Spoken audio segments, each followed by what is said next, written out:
Hey you guys, I'm just making this video for you three online students, so Leah, Tiffany, and Jenny. We just had formal class and I want to go over a few things that we talked about. So on your screen, you should see week 2, and it looks a little different because this is my screen and I'm on the instructor side, so that's why it looks a little different here, but the basics are the same. You have a Domain 2 coding that opens today, okay, and this is due the 22nd. So this is just open for 1 week. It's very much what like you did this week, and that was due today. One thing I want to make sure that I point out is it says find practice questions Domain 2. Okay, I believe this is page 86. I'm going to look here. Domain 2 starts on page 86 with question 111. Okay. So do Domain 2 coding, and it's due next week. You did one already this week. I'm going to go in there and get them graded, but I didn't have very many questions from you guys, so I think they're all fine. So there you go. There's this message board out here. Now watch your due dates for this, okay? Be really, really cautious with this class. You have a lot of projects going on. It's very capstone based, very student driven, not, driven from me. But you got to really watch your dates because the dates are kind of all over the place. This is a resume and cover letter research message board.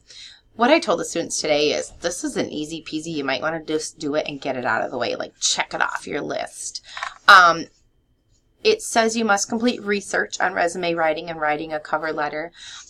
This message board posting should only tell us what you found in your research, not actually post a resume and cover letter. Easy peasy. And actually this content I've had up for a while, I just went in there and I didn't even want you to respond to 2 other learners, so I took that off, so you won't see that on your screen, okay? So that's a super easy posting. I do have it open for a while for a couple different reasons we'll talk about in a second. There's 2 trainings here that are kind of a big deal. Ethical standards training and diversity training. The ethical standards training has to deal with the AAPC and the AHEMA Code of Ethics for coding. So it says compare and contrast the AHEMA and the AAPC Code of Ethics for coding. Prepare a PowerPoint presentation or other training tool for professionals to advocate the ethics to ensure compliance. Okay. It says your finished presentation must demonstrate your avocation of the ethics of professional behavior in coding. I really want this to be easy for you. I think the assignment says you can work as a group or you can work separately. If you guys want to work as a group, you definitely can. You can email, each other back and forth, or the general discussion.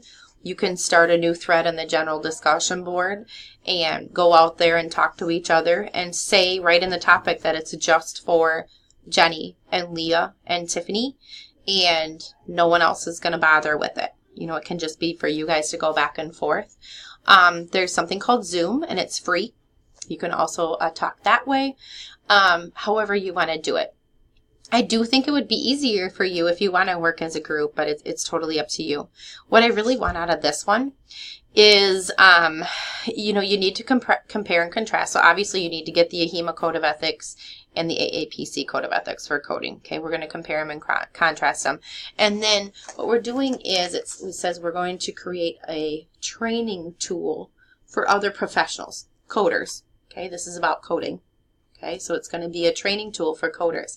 What I want is I want a handout. Maybe it's only a half page. Maybe it's only a third of a page that I could hand to each coder in my department, and they could post up on their bulletin board to help them remember these bullets about compliance, okay, with their coding when they're doing their job.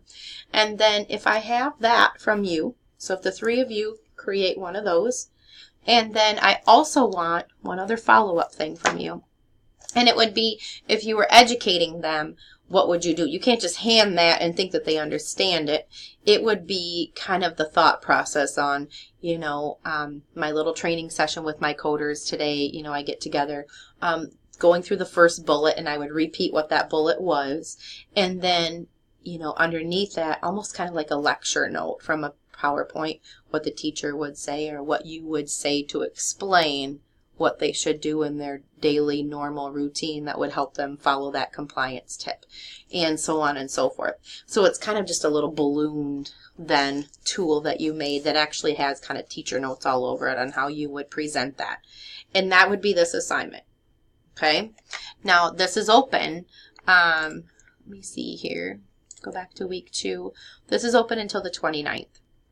I told my students in class today, the face-to-face students, I said, maybe you want to just do these. I guess if I was doing them, I just want to do them and get them out of the way. Maybe you want to get that taken care of right away so you can work on your showcase and just kind of focus on that and have these done. The diversity training is kind of the same thing, but it's a little more in depth when you look at this one. And again, you can do this separately. You can work as a group, however you want. I really think if you can come up with a good way to work as a group, you should do it. It would be a lot easier for you. Oh gosh, I'm having my computer lock up. Hold on, I'm going to pause the video for a second. Okay, now I got it. So with the ethics and diversity training project, then this looks a little bit more in depth. You can read through this yourself, but basically I give you a listing of 7 topics here and I want you to pick one. And again, this is training, so you are turning around and teaching someone else about one of these topics, giving an overview of any regulations. It says include an overview of any regulations that impact that chosen area. If you were going to present this to a group, it says you need to develop about, a 15-minute training session. Okay, it says you can use PowerPoint, but not more than 12 slides for your material. If you do more of a handout or something to put up on poster board at every coder's desk from that previous assignment, maybe you do want to do a PowerPoint, and it would be easier for you to move the PowerPoint back and forth with yourselves. Since we're on Gmail, you can create a Google Doc and share it with each other and go in and work on it back and forth. That's not a big deal at all, if you want to talk about that. The biggest thing is you guys need to get talking about it. Talk about it, get it figured out. Don't make it hard. Don't make it complicated. Work on it and just get it done.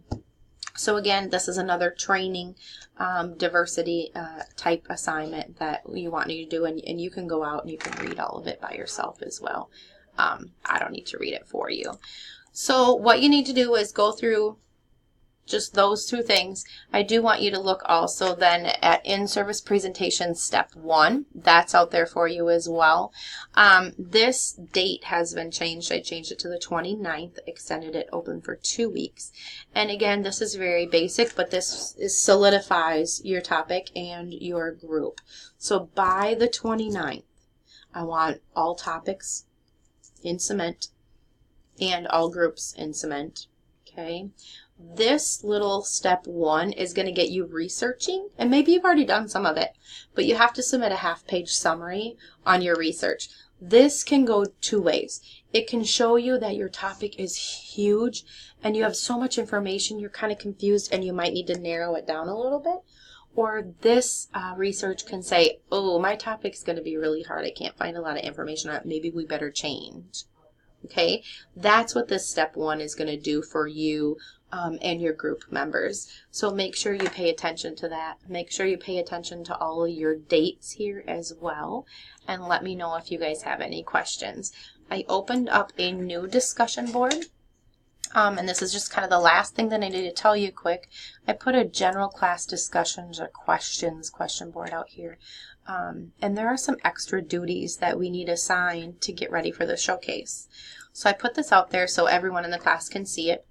And it just says all Calmer students, so online and face-to-face, the following are extra duties that need to be completed when getting ready for showcase day. Maybe there isn't something for all of you, however, there are many tasks that we need help with. Let me know if you're interested. We need somebody to help create the invitation and then somebody to manage all the RSVPs. Okay, so emailing them out and then knowing how many people are coming. So that's 2 people. Somebody to create the CEU form. A handout for the booths and the topics. Somebody to create a handout. Somebody to contact the impact here on campus to get it on the Stall Street Journal so that on campus people know about it. Somebody to make the sign-in sheet and evaluation set up the room, and then snacks planning, and then I think my screen is just a little off here. There we go, door prize. So there is a list of things here, and I want you guys to go out and reply back and just say what you could help with, if you have any ideas. And you can totally do this from, your own site as well. There are things that you can do from off-site, so make sure you guys pay attention to that too. Okay, let me know if you have any questions. Have a good week, you guys.